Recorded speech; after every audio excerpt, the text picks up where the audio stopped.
Good morning, students. Today also the topic general properties. We continue with the topic general properties of viruses. In that, we'll go to laboratory diagnosis of viral infections. We'll go to laboratory diagnosis. This is all over in last 3 classes.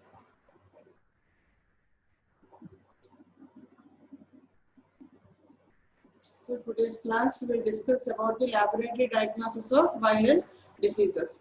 So why laboratory diagnosis of viral infections is important or why it is useful. So for some viral diseases, why antiviral drugs are available. So we can use those antiviral drugs and we can cure the viral infections. So for that purpose, that is number one purpose for diagnosis of viral infections. To start antiviral drugs for those viral infections where specific drugs are available. Specific drugs are available for viral infections like herpes, cytomegalovirus, HIV, influenza, respiratory syncytial virus. And second use is for screening of blood donors for HIV, hepatitis B infections. Screening is done so as to prevent for the prevention of transfusion transmitted diseases, infections. So prevent transfusion transmitted infections, all the blood donors are screened for HIV and hepatitis B infections. That is the second use of laboratory diagnosis of viral infections. Then it is used for surveillance purpose. Surveillance purpose means to assess the disease burden in the community by calculating the prevalence and incidence. How much prevalent or how much, what is the incidence of particular viral infection is assessed. That is for surveillance purpose, and another use is for outbreak or epidemic investigation. So there are outbreaks or epidemics like dengue, influenza epidemics. They'll occur especially in monsoon seasons. Then to initiate appropriate control measures, the laboratory diagnosis of such infections is required for epidemic investigation. And to start post-exposure prophylaxis with antiretroviral drugs, especially to healthcare workers following needle stick injury. So in that case, laboratory diagnosis of viral diseases is important. To initiate certain measures, for example, if rubella is diagnosed early, especially if it is in the first trimester of pregnancy, immediately abortion is recommended. And if a newborn is diagnosed with hepatitis B infection, then you can start immunoglobulins within 24 hours of birth. So like that, you have to diagnose the viral infections early to start immediate treatment, or to start the post-exposure prophylaxis, or to start the treatment with immunoglobulins, or with specific antiviral drugs, or for screening purposes, or for surveillance purpose, or for epidemic investigation. Laboratory diagnosis of viral diseases is important. So how do we do the laboratory diagnosis of viral diseases? What are the different methods of laboratory diagnosis of viral diseases? Direct demonstration of virus can be done with different types of microscopy, like electron microscopy, immunoelectron microscopy, fluorescent microscopy, light microscopy. And viral antigens can be detected, and viral specific antibodies can be detected, and the viral diseases can be diagnosed. And there are different molecular methods to detect viral genes, like nucleic acid probe, PCR, reverse transcriptase PCR, real-time PCR, real-time RT-PCR. These are all different molecular methods. And viruses can be isolated or cultured by different methods like animal inoculation methods, embryonated egg inoculation method, and different types of tissue cultures like organ culture, explant culture, cell line cultures, etc. So one by one we'll discuss about the different methods of laboratory diagnosis of viral diseases. First is electron microscopy. So what is done in electron microscopy? The clinical specimens are negatively stained. They are stained with potassium phosphotungstate and they are scanned under electron microscope. And with the appearance of different, with this identification with different shapes of viruses. The different viruses are identified. For example, bullet-shaped virus is seen for rabies virus. Wheel-shaped virus for rotavirus. Petal-shaped papillomavirus are seen for coronavirus. Space vehicle-shaped appearance is seen for adenovirus. Star-shaped papillomavirus are seen for astrovirus. Like that, by the appearances, by their distinct appearances, different viruses are identified. Then direct detection from specimens for viruses that are difficult to cultivate. For example, rotavirus is difficult to cultivate. Then direct detection is done from the specimens.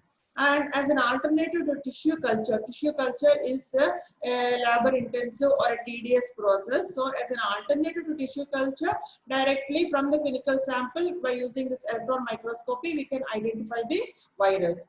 And virus detection from tissue culture. After tissue culture method, viruses are detected from tissue cultures by electron microscopy. So electron microscopy is used in this ways to detect or identify the viruses. So different shapes of the different viruses, by their shapes, different viruses are identified from samples directly. By electron microscopy, viruses are identified as an alternative to tissue culture. Electron microscopy is used, and after performing tissue culture, and viruses are detected from tissue culture by electron microscopy.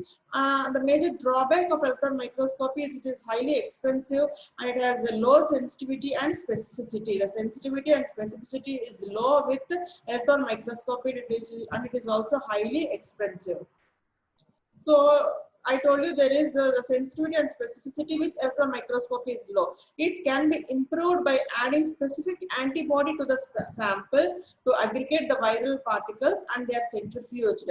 And after centrifugation, the sediment is negatively stained and viewed under electron microscopy, and that method is immunoelectron microscopy. With electron microscopy, sensitivity and specificity is very low, and the sensitivity and specificity of the sample is increased by adding a specific antibody to the sample, and centrifugation is done and the sediment is stained and viewed under electron microscope. Then the sensitivity and specificity is improved or increased. Then the next method is fluorescent microscopy. A direct immunofluorescent technique is used to detect different viral particles in the clinical samples. Clinical application, it is mainly used for detection of rabies virus. Rabies virus from different, from skin biopsies and corneal smear of infected patients. For the diagnosis of rabies, fluorescent microscopy, direct immunofluorescent method is used. And for syndromic approach, for rapid diagnosis of respiratory infections which are caused by influenza, rhinovirus, respiratory syncytial virus, adenovirus, herpes virus, by adding specific antibodies to each of these viruses and by using fluorescent microscopy, different viral particles are identified. And for detection of adenovirus from conjunctival smears, fluorescent microscopy is used. And next is light microscopy, electron microscopy, fluorescent microscopy, and by light microscopy also viral particles are identified after a staining procedure, that is histopathological staining of tissue sections is done for the detection of viral aggregates called inclusion bodies. For the detection of inclusion bodies after what staining? Histopathological staining. For example, in rabies, from rabies patients, from brain biopsies are taken from the patients, and Nigri bodies are detected in the brain biopsies of patients, or from animals died of rabies. And immunoperoxidase staining is also done, histopathological staining or immunoperoxidase staining. Where it is done, immunoperoxidase staining, tissue sections or cells coated with viral antigens are stained with antibodies tagged with horseradish peroxidase. Following hydrogen hydrogen peroxide and a coloring agent are added. Color complex form can be viewed under light microscope, that is immunoperoxidase staining. Histopathological staining, the inclusion bodies are detected. Example, Negri bodies detected for rabies. And by doing immunoperoxidase staining for tissue sections, a color complex form can be viewed under light microscope, that is light microscopy. And the other methods like viral antigens can be directly detected. Viral antigens they're detected by methods like ELISA, enzyme-linked immunosorbent assay, immunochromatographic test, or the rapid test called as rapid test, and by flow-through assays, we can detect the viral antigen for different viral infections like hepatitis B infection or HIV or dengue virus or for rotavirus infection or cytomegalovirus. Different antigens are detected by what methods? ELISA, rapid tests like immunochromatographic test or flow-through assays. HBsAg, HBeAg antigen detection is available for hepatitis B infection from serum. NS1 antigen detection for dengue virus can be done. P24 antigen detection for HIV from serum sample can be done. Rotavirus antigen can be detected from a diarrheic stool. Cytomegalovirus specific P65 antigen detection can be done from serum sample. So from serum sample or from stool sample, we can detect different types of antigens by these methods like ELISA, rapid test, or through flow-through assays. And viral antibodies can also be detected by these methods. Viral antibodies can also be detected. Previously, conventional methods are there, but they are less commonly used nowadays.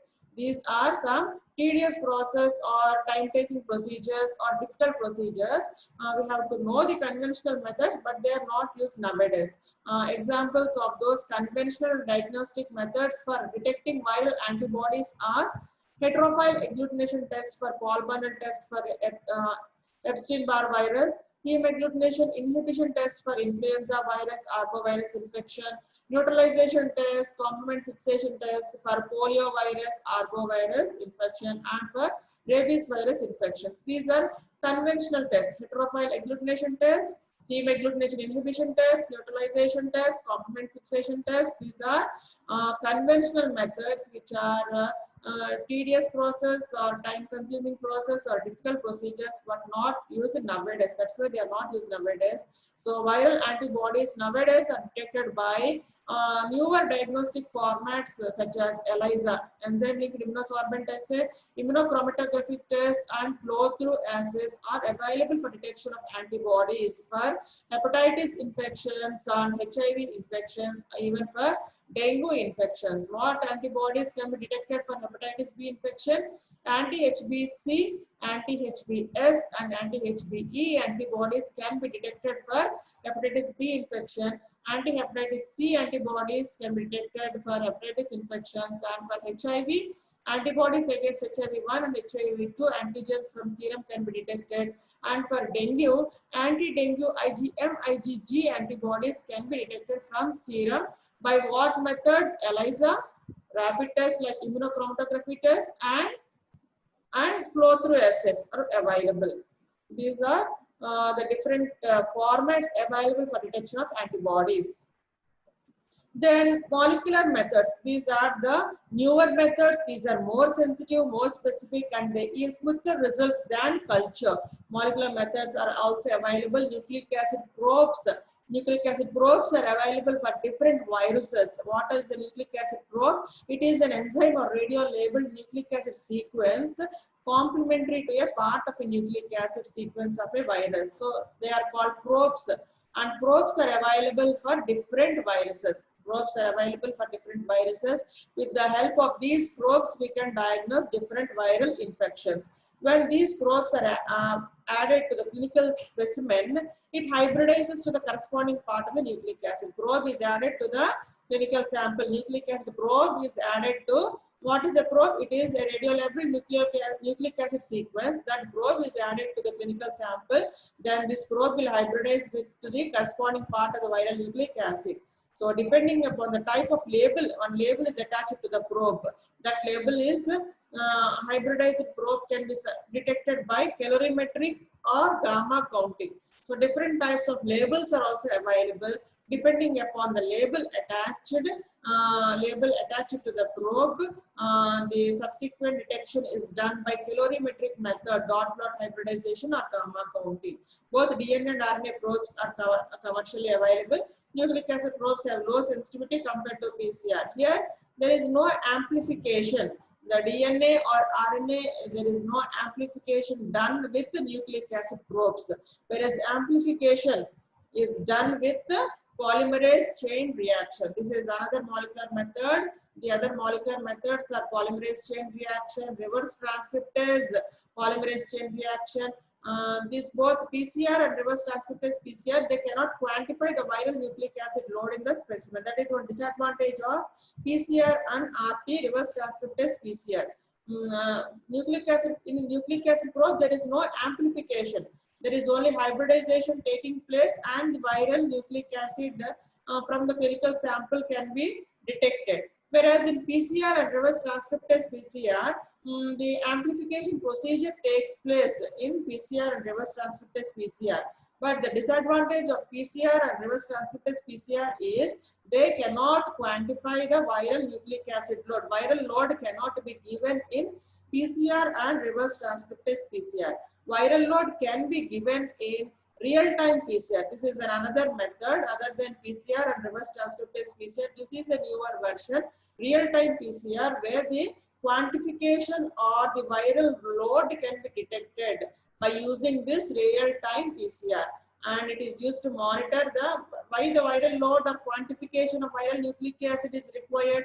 It is used to monitor the treatment response. After giving antiviral response, you can observe whether the viral load is decreased or whether it is subsiding. By knowing the viral load, you can know the treatment response after giving antiviral therapy.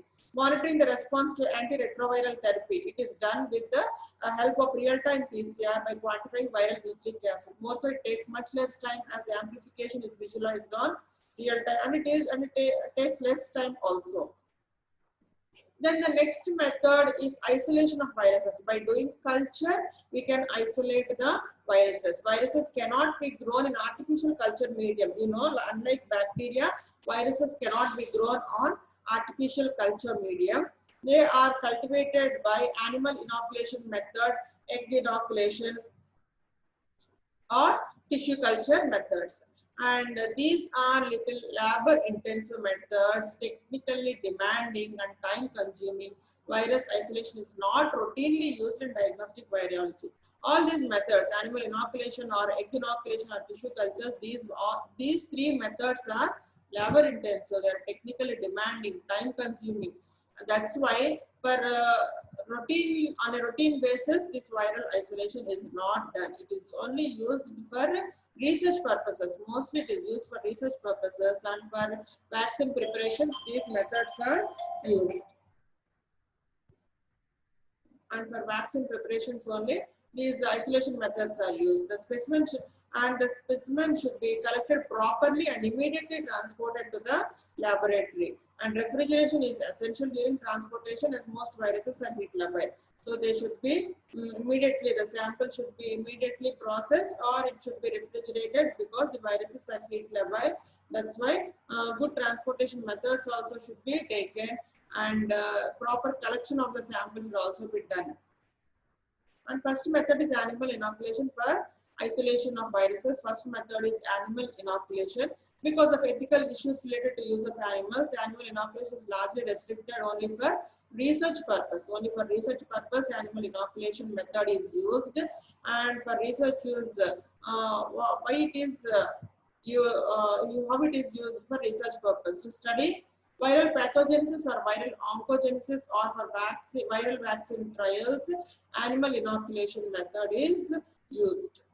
Animal inoculation, how it is used in research purpose, for to study the viral pathogenesis or the viral oncogenesis, or for vaccine trials, animal inoculation method is opted.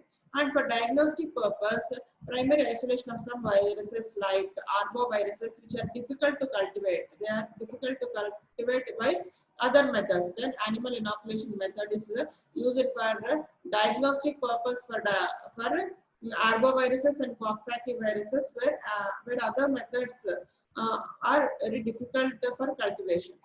So by other methods, these viruses cannot be cultivated. That's why animal inoculation method is opted. The other method for cultivation of viruses is egg inoculation. This is most widely used method. Embryonated egg inoculation is widely used for cultivation of viruses. What eggs are used? Embryonated hens eggs are used. Ducks eggs can also be used, but it is a embryonated egg. That one is important. That embryo should be present in the hen's egg or duck's egg for cultivation of viruses. So you can see different regions in the embryonated egg. 7 to 12 days incubated egg will develop the embryo inside the egg. So this is the embryo inside the egg. It has a chorioallantoic membrane, then air sac, then this one allantoic cavity. Allantoic cavity, the embryo present in the amniotic cavity, and yolk sac. It gets the nutrition from the embryo, gets the nutrition from the yolk sac. So these regions are used for cultivating different viruses. Yolk sac, allantoic cavity, amniotic cavity, chorioallantoic membrane. These regions are used for cultivation of different viruses. So use of embryonated eggs for cultivation of viruses was first done by Goodpasture in 1931, and the method was further developed later by Burnett. Specimens can be inoculated by 4 different routes into embryonated 7 to 12-day-old eggs and then incubated for 2 to 9 days. After inoculating the viruses into this, the eggs are further incubated for 2 to 9 days. So these are the different routes of administration for egg inoculation. Yolk sac inoculation, amniotic sac inoculation, allantoic sac, chorioallantoic membrane. So I told you the different regions in the embryonated egg. Embryonated hen's egg is used for cultivation of viruses. Chorioallantoic membrane is used, then allantoic cavity, then yolk sac and amniotic cavity is used for cultivation of different viruses. 7 to 10 days old embryonated eggs will develop all these different regions. So viruses like Vaccinia, variola, they form pox on chorioallantoic membrane. So these viruses are grown on chorioallantoic membrane. Vaccinia virus, variola virus, they form pox on chorioallantoic membrane. Viruses like influenza, paramyxovirus, paramyxoviruses are grown in allantoic cavity. Allantoic cavity viruses are grown. Viruses grown are influenza, parainfluenza. They are used for isolation as well as vaccine production. Allantoic cavity is used. Isolation of influenza virus can be done even in amniotic cavity also. Along with viruses, certain bacteria can also be cultivated in yolk sac, like chlamydia, rickettsia can be cultivated in yolk sac. For vaccine production, vaccine production, yellow fever vaccine production, yolk sac is preferred. Then duck egg vaccine for rabies. For rabies, vaccines are produced by cultivating viruses in yolk sac. Like this, different regions of embryonated eggs are used for cultivating different viruses, for isolation of viruses, or for vaccine production. Embryonated hens eggs are used. And the next method for virus culture or virus isolation is tissue cultures. Tissues are used. There are different methods of tissue cultures like organ culture, which is not used nowadays, explant culture, where parts of tissue are used, and cell line cultures, which is widely used. Cell line cultures are used. So the different types of tissue cultures used are organ culture, explant culture, and cell line culture. Organ culture, which is obsolete or not used nowadays, they are used for certain fastidious viruses that have affinity to specific organs. For example, coronavirus has the affinity to grow in tracheal ring culture. Tracheal ring culture for isolation of coronavirus, but that is not used nowadays. That procedure is very difficult, and to obtain tracheal ring, that is also not very easy. That's why that procedure is not used nowadays. Then the next method is explant culture. What is an explant? Fragments of minced tissue can be grown as explants. Example, adenoid explants are used for growing adenoviruses. Adenoid explants are used for adenovirus cultivation. that is also not used nowadays. But now what we are using is cell line cultures. This is the only isolation method which is in use now. So organ cultures and explant cultures are not used nowadays. Only cell line cultures are used for isolation of viruses. So how we can prepare the cell line? So the tissues are taken, tissues are digested. That means they're treated with proteolytic enzyme trypsin or collagenase, which is followed by mechanical shaking. After digesting the tissue with some enzymes like trypsin or collagenase, then it is mechanical shaking of tissue is done, where the cells get separated. The cells from the tissues, they get separated, and the cells are then washed, they are counted and suspended in viral growth medium containing some balanced salt solution along with essential amino acids, vitamins, salts, glucose, supplemented by 5 to 10% fetal calf serum and antibiotics. So with all these nutrients and antibiotics, the cells are suspended. This is a growth medium, and the cells are suspended in this growth medium, and the pH is maintained at 7.2 to 7.4 by adding bicarbonate, which will maintain the pH, and indicator is also added. Phenolate is added as a pH indicator, and this entire thing, so cells which are derived from the tissues, and a balanced salt solution with the nutrients and antibiotics, that whole thing, it is called as viral growth medium. The pH is maintained at 7.2 to 7.4. So this growth medium, viral culture medium, it is these are available in tissue culture flasks. This one is a tissue culture flask which is placed horizontally. This is the viral culture medium containing the cells or cell lines. So after inoculating the sample into the tissue culture flask or viral growth medium, so after inoculating the sample, we have to incubate. The tissue culture flasks are incubated horizontally in presence of carbon dioxide, either as a stationary culture or as a roller drum culture. That means rolling of the culture is done, which provides better aeration, which is useful for isolation of fastidious viruses. Example, rotaviruses. So incubation is after inoculating the sample into the tissue culture flask. Incubation is done either as a stationary culture, you can use it, or as a roller drum method you can use, which will give aeration to the viruses which is used for isolation of fastidious viruses. For example, rotaviruses. One second.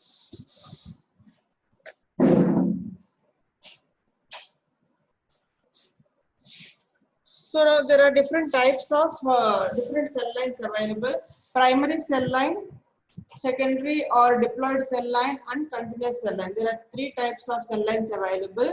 What is primary cell line? It is derived from normal cells. They are freshly taken from the organs and then cultured. They are capable of very limited growth in culture. That means these cell lines can have only have up to 5 to 10 divisions. They have a limited growth in culture. They can grow up to 5 to 10 divisions only, and they have a diploid karyosome.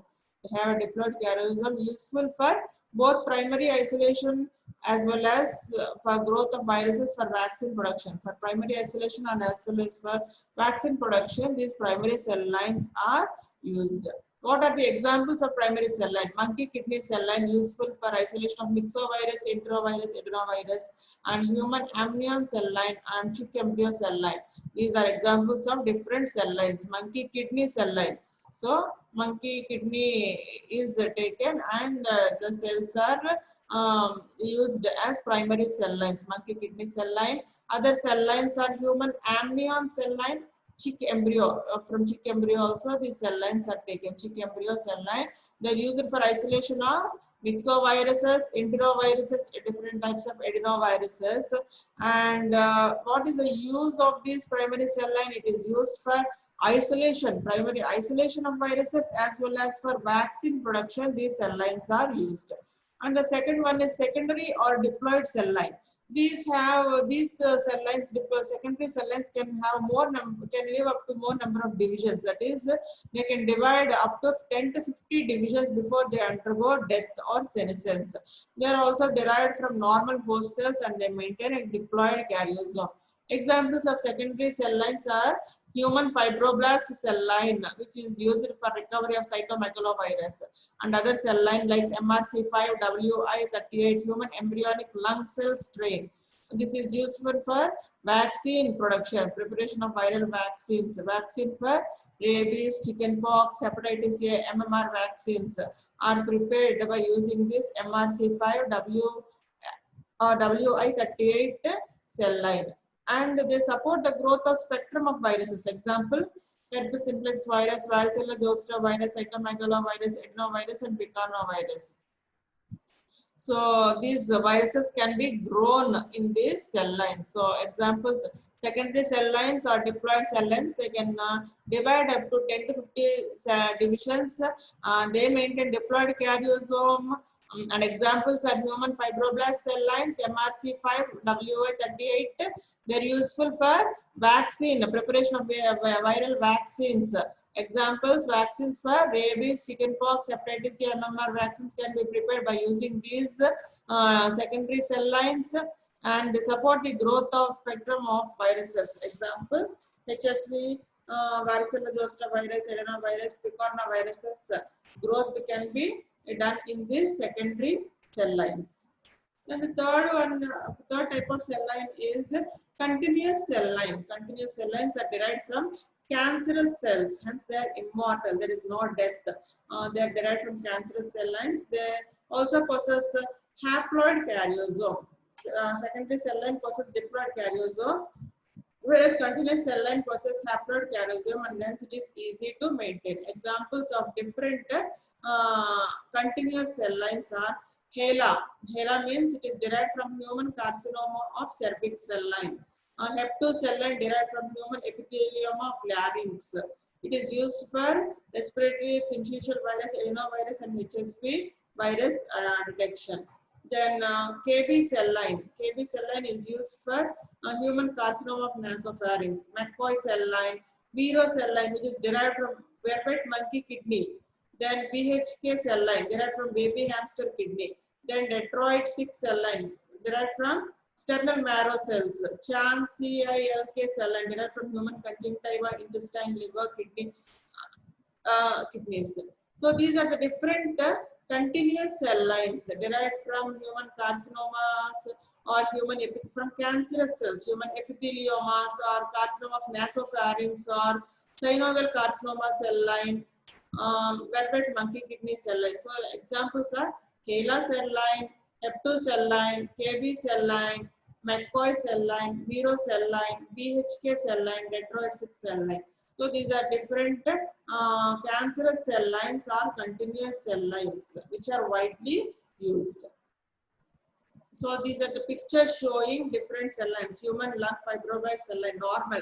There is no, this is a normal uninfected. This is a normal cell line or uninfected cell line. In these viruses are grown. In this cell line, viruses are grown either for isolation or for vaccine production. So this is HeLa cell line. This is Vero cell line. This is Hep2. This picture is showing Hep2 cell line. These all are normal cell lines which are non-infected or uninfected.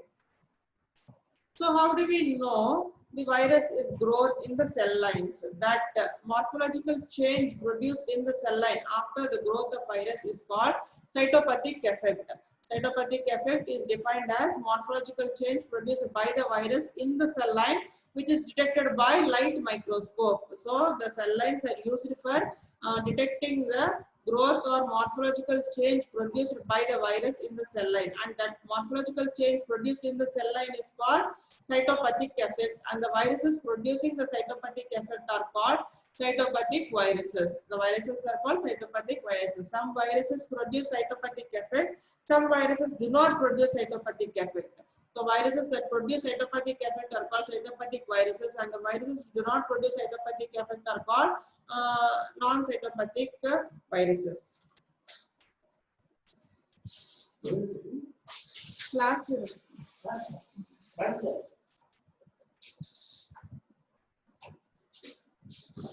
So the different viruses producing cytopathic effect are enteroviruses. So how do you know the cytopathic effect? They produce crenation and degeneration of the entire cell sheet. Measles virus, respiratory syncytial virus, HSV virus. So they produce syncytium or giant cell formation is seen in the cell lines. Herpes simplex virus, you can see rounding or ballooning of the cells. For SV40, simian vacuolating virus, you can see cytoplasmic vacuolations.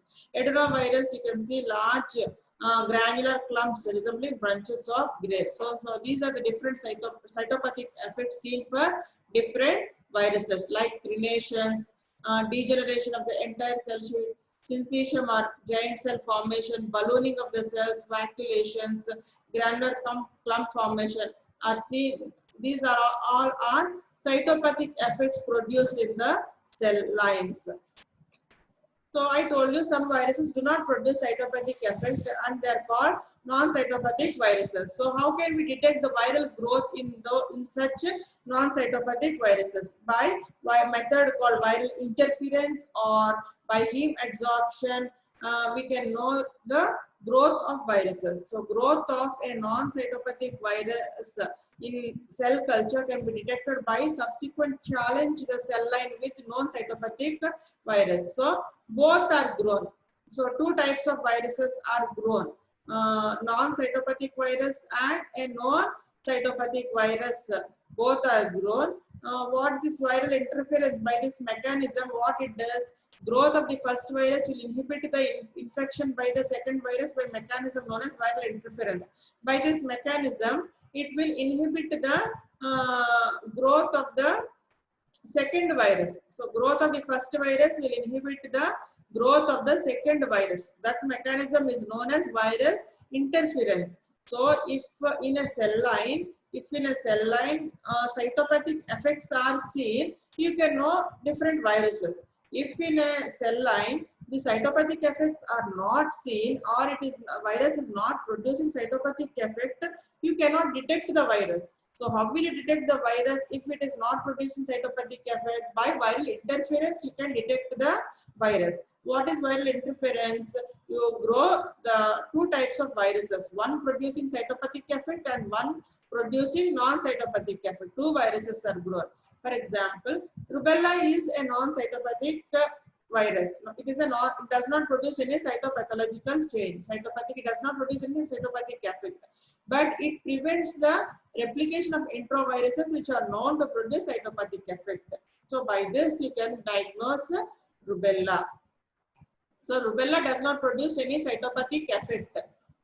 So you are growing along with rubella, enteroviruses are also grown. So enterovirus will produce cytopathic effect. So enterovirus should show cytopathic effect in the cell line, but rubella, it will inhibit the growth of enterovirus. It will inhibit the growth of enterovirus. Rubella does not produce any cytopathic effect, but it is not allowing the growth of enterovirus, which will produce cytopathic effect. By this viral interference, you can detect the viral growth in cell cultures. Another method is heme adsorption. Heme agglutinating viruses like influenza, when grown in cell lines, they produce heme agglutinin antigens. Heme agglutinating viruses, they produce what?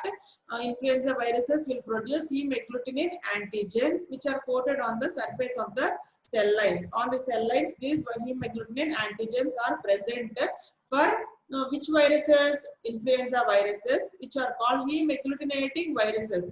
They are called heme agglutinating viruses. Influenza virus will produce heme agglutinin antigens present on the surface of the cell lines.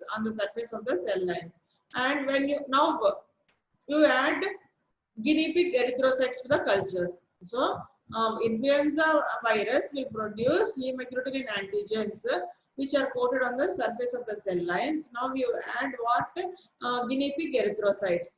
Then the process of adsorption of erythrocytes to the surface of the infected cells is known as heme adsorption. You are adding erythrocytes. So heme agglutination or heme adsorption takes place. Heme agglutinin antigens are there on the cell lines. You are adding erythrocytes.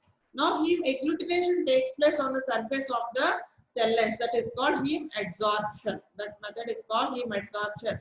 By that heme adsorption or by visualizing the heme agglutination, you can tell that the virus is grown in the cell culture. There are other methods like direct immunofluorescence assay, immunoperoxidase staining, electron microscopy, viral gene detection. By these methods, what is this direct immunofluorescence assay? Virus infected cells are mounted on a slide and they are stained with specific antibodies with fluorescent dye and viewed under fluorescent microscope for the presence of viral antigens on the surface of infected cells. So after from the cell cultures, you can by this direct immunofluorescence assay, you can detect the growth, and immunoperoxidase staining also you can do. Cells coated with viral antigens are stained by immunoperoxidase tag specific antibodies and viewed under light microscope. Electron microscopy also. The viruses can be demonstrated in infected cell lines by electron microscopy. By PCR or nucleic acid probes, you can detect the viral genes. So these are the other methods of viral growth in cell cultures. What are viral assays? There are two types of assays, physical methods and biological methods. Viral assays are used to estimate the total virus count or viral antigen or gene count, and it cannot distinguish between infectious and non-infectious particles. These viral assays cannot detect differentiate between infectious and non-infectious particles, but total virus particles or total virus counts can be given. That is called viral assay. The physical methods include real-time PCR, antigen detection assay, heme agglutination assay, electron microscopy. By these methods, you can detect the total viral count. And there are other biological methods like qualitative assay and quantitative assay. Qualitative assay includes endpoint biological assay, and quantitative assay includes plaque assay and POC assay. Plaque and POC assay. This endpoint biological assay depends on the measurement of animal death or lesion and the cytopathic effects in tissue culture, where serial dilutions of viral suspensions are included into animals or cells. It is expressed in 50% infectious dose. So the infectious virus count can be given by endpoint biological assay, which is a qualitative assay. And quantitative assay is plaque assay. Some viruses, they will produce some lesions called plaques. So this is a widely used assay for quantifying infectious viruses. Monolayers of cell lines is inoculated with suitable dilutions of the virus, and multiple replications takes place, and they form a small area of infection called plaque. By counting these plaques, you can have the total virus count. This is the biological method, plaque assay. Plaque counting can be done. As single plaque arises from a single infectious virus particle, the number of plaques counted will represent the quantitative infectivity titer of the virus suspension. Likewise, the plaques, some viruses will produce POC, variola virus, vaccinia virus, herpes virus. They form POCs or visible lesions on chorioallantoic membrane of embryonated eggs. These POCs can be counted, and you can have the total virus count. Number of POCs on CAM represent the approximate number of infective viruses present in the dilution inoculated. So by this plaque counting and POC counting, you can detect the total number of viruses. This is the biological method of viral assays. So viruses, different viral infections are treatable, viral diseases are treatable, different antiviral drugs are available. So examples of anti-herpes drugs are acyclovir, valacyclovir, penciclovir, famciclovir. Like that, different virus antiviral drugs are available. They act by inhibiting viral DNA polymerase. They are active against HSV1, HSV2, varicella zoster virus, Epstein-Barr virus.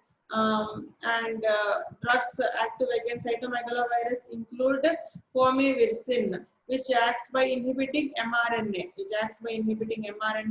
and the other drugs effective on HSV virus are docasanol, which act by inhibiting the fusion of the human host cell with envelope of herpes virus. So by these mechanisms of action, different antiviral drugs acyclovir, valacyclovir are available for herpes virus infection. And for herpes keratitis, drugs you can use are trifluridine. Trifluridine, which is a topical antiviral drug which acts by inhibiting viral DNA polymerase. For influenza also some viral drugs are available like oseltamivir, zanamivir, then amantadine, rimantadine, etc.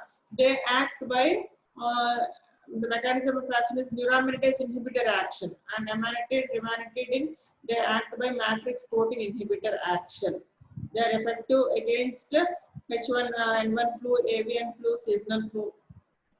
These anti-influenza drugs, oseltamivir, they are effective against the seasonal flu, avian flu, and H1N1 flu. For hepatitis also, antiviral drugs are available for hepatitis B infection and hepatitis C infection.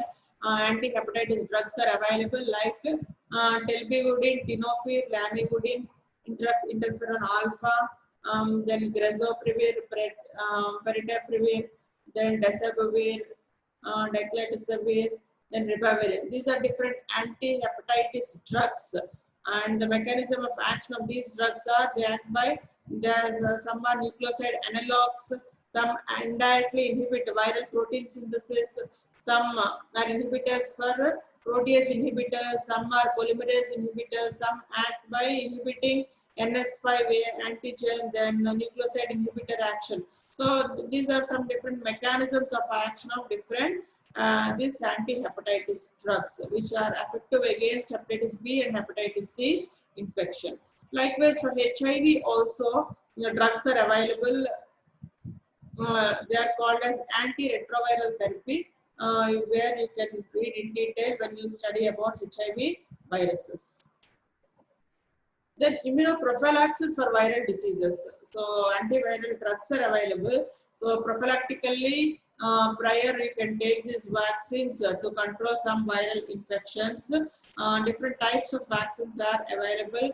There are killed viral vaccines, subunit vaccines, live vaccines. Live vaccines are available. So what is it? How is a killed viral vaccine prepared? So it is prepared by inactivating viruses with heat, phenol, formalin, or beta-propiolactone.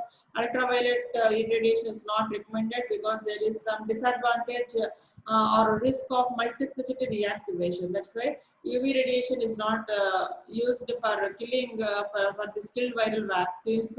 Heat, phenol, or formalin, or beta-propiolactone are used for the preparation of killed viral vaccine. These vaccines are stable and can be safely administered even to immunodeficient persons or to pregnant persons. The disadvantage of killed vaccine is it is associated with side effects, more number of side effects due to reactogenicity, which can be reduced to some extent by purification of viruses. So viral vaccines are prepared. So what is a vaccine?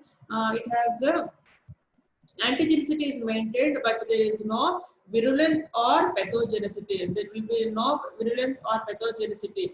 The virulence is decreased by killing or attenuating or by that procedures by treating the viruses with inactivating the viruses with heat, phenol, formalin, or beta-propiolactone. You are inactivating the virus.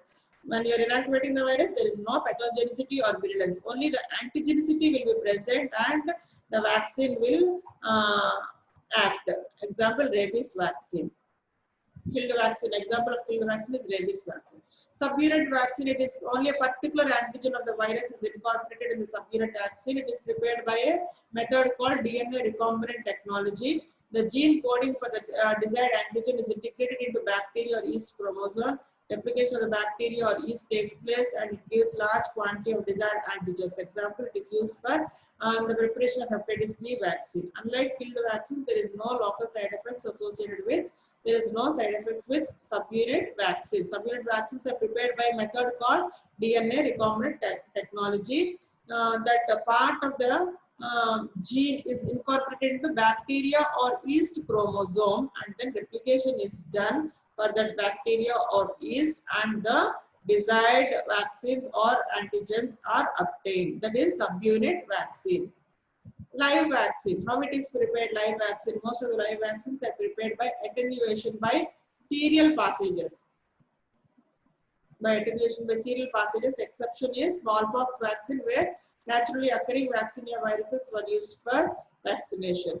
Advantage of live vaccine is it provides stronger and long-lasting immunity, mimicking immunity produced after natural infection. The immunity is long-lasting, especially it is mainly for oral polio vaccine. They are administered as single dose except OPV. It is administered as single dose. Disadvantage is live vaccines are risky in immunodeficiency or pregnancy, and they are less stable than killed vaccines. Their attenuation. The method of preparation for live vaccine is attenuation by serial passages into animals. The vaccines are prepared by serial passages into animals. 20 passages or 30 passages like that. If you serially pass that virus in the animal, it will undergo a process called attenuation. Attenuation, where the virulence is lost and the antigenicity is maintained. That is called attenuation. It is seen for live. It is seen in live viral vaccine preparation. The different types of inactivated vaccines used are rabies vaccines, Kessler forest disease vaccines. In rabies vaccine, there are two types again: neural vaccine, non-neural vaccine. Examples of neural vaccines are simple vaccine, BPL vaccine, infant mouse brain vaccine, which are not used nowadays. Non-neural vaccines are used like purified chick embryo cell vaccine, human diploid cell vaccine, purified vero cell vaccine. These are prepared from different cell lines like chicken fibroblast cell line, human fetal lung or fibroblast cell line, and vero cell line. With the help of these cell lines, non-neural vaccines for rabies are prepared, which are inactivated vaccines, and they are widely used in post-exposure prophylaxis. These vaccines are used in post-exposure. After dog bite, these vaccines are widely used. Now, vaccine is available for Kessler forest disease also, which is derived from formalin inactivated chick embryo vaccine.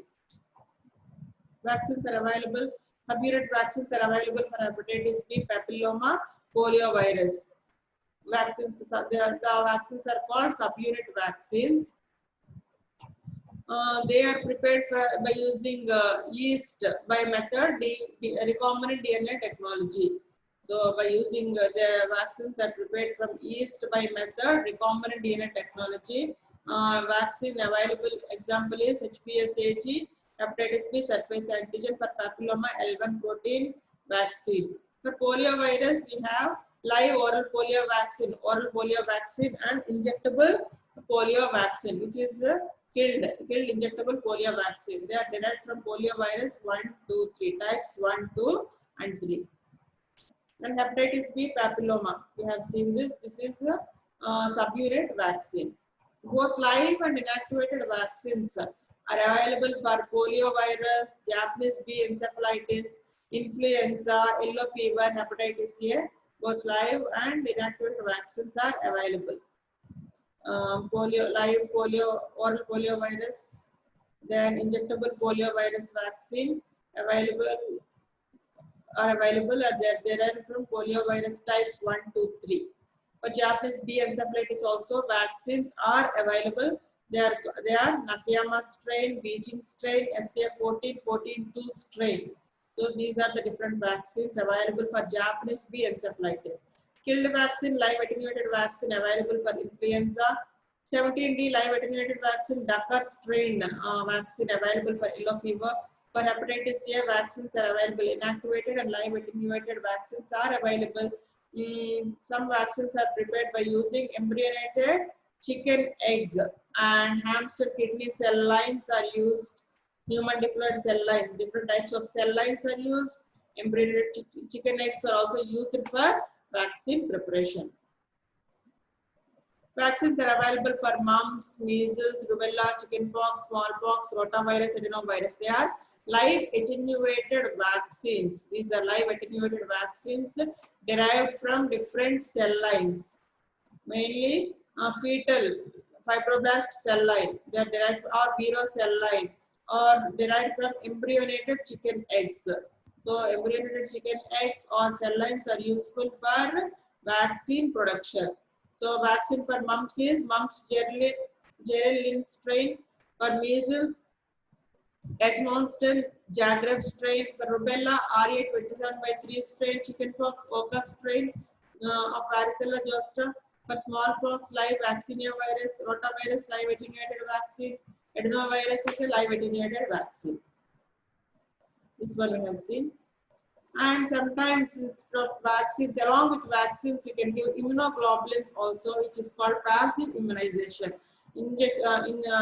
Giving immunoglobulin for viral infections, it is called passive immunization. It is indicated when an individual is immunodeficient or when an early effect is needed. For example, in post-exposure prophylaxis, immediate, when you want immediate effect, or in case of immunodeficient persons, is you give immunoglobulins. That is called passive immunization. However, as there is no memory cells involved, passive immunization have no role in prevention of subsequent infection. Again, he may have the chance of getting the infection after giving immunoglobulins. Currently, human immunoglobulins are available for following viral infections like mumps, measles, hepatitis B, rabies, varicella zoster. We have immunoglobulins available. Then combined immunization, both both vaccine and immunoglobulin both can be given, and that is called combined immunization. Simultaneous administration of vaccine and immunoglobulin in post-exposure prophylaxis is extremely useful. Recommended for mainly rabies. For exposure to severe class 3 bites, you can give both the vaccine as well as immunoglobulin. Even for hepatitis B, neonates born to HBsAg positive mothers or for unvaccinated people following exposure, you can give both the vaccine as well as the immunoglobulin. It is called combined immunization. Thank you. That is the end of this topic, general properties of viruses. With this, we complete the general properties. We have studied different, from morphology, we have studied different properties of viruses today. With this laboratory diagnosis, we completed the topic, general properties of viruses.